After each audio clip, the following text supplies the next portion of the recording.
പേര് ലേസി വർഗീസ്, അബ്ബാസിയിൽ നിന്ന് വരുന്നു. കഴിഞ്ഞ നവംബർ 2024 നവംബർ 19 എൻ്റെ മോൾക്ക് ഗ്രീൻ കാർഡ് വിസ യുഎസ്എയിലേക്കുള്ള അപ്രൂവലായി. അതുകൊണ്ട് ഞാൻ ഇവിടെ വന്ന് പ്രാർത്ഥിച്ചിരുന്നു. പ്രസിഡന്റിനോട് അവരെ പ്രാർത്ഥനാ സഹായം ചോദിച്ചിരുന്നു.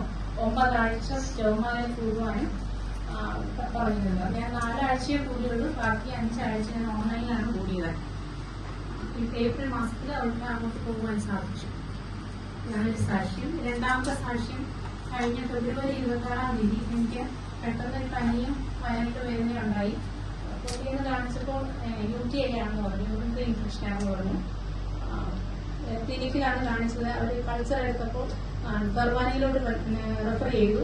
അവിടെ ചേർന്ന് ഡോക്ടറെ കാണിച്ചു. അവർ ആന്റിബയോട്ടിക് തന്നു. അതെനിക്ക് ശരിയായില്ല. മൂന്നാമത്തെ പ്രാവശ്യം ചെന്നു. അവിടെ ചെന്നപ്പോഴും അവർ പറഞ്ഞത് ഇഞ്ചക്ഷനാണ് എടുക്കേണ്ടത്. പക്ഷെ അവർക്ക് ഇഞ്ചക്ഷൻ ഇപ്പം ചെയ്യാൻ പറ്റില്ല, അവരുടെ കൾച്ചർ റിപ്പോർട്ട് എടുക്കണമെന്ന് പറഞ്ഞു. അങ്ങനെ അവിടുന്ന് കൾച്ചർ റിപ്പോർട്ട് എടുക്കാൻ വേണ്ടി എല്ലാം കൊടുത്തു. പക്ഷെ അവർ മറന്നുപോയി അതെടുക്കാൻ.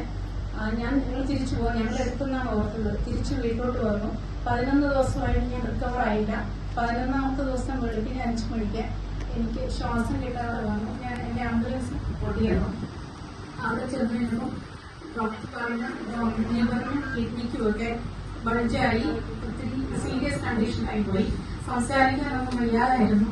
അതിനുശേഷം ഒബ്സർവേഷന് കിടത്തി. ഉച്ചയായപ്പോഴാണ് അഡ്മിറ്റ് ആക്കിയത്.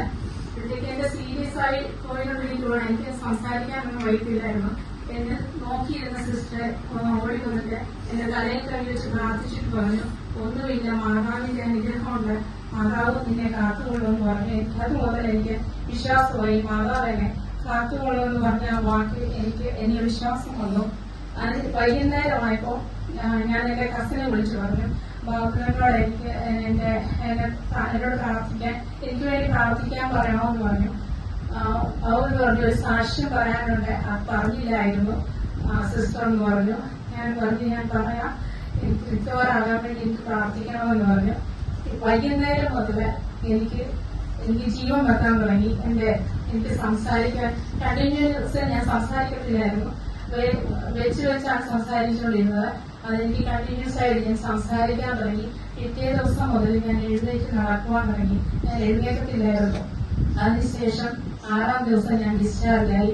എന്റെ ലിവറിനും കിഡ്നിക്കും ബൾജുണ്ടായിരുന്നു. അതെല്ലാം നോർമലായിട്ട് കിട്ടി.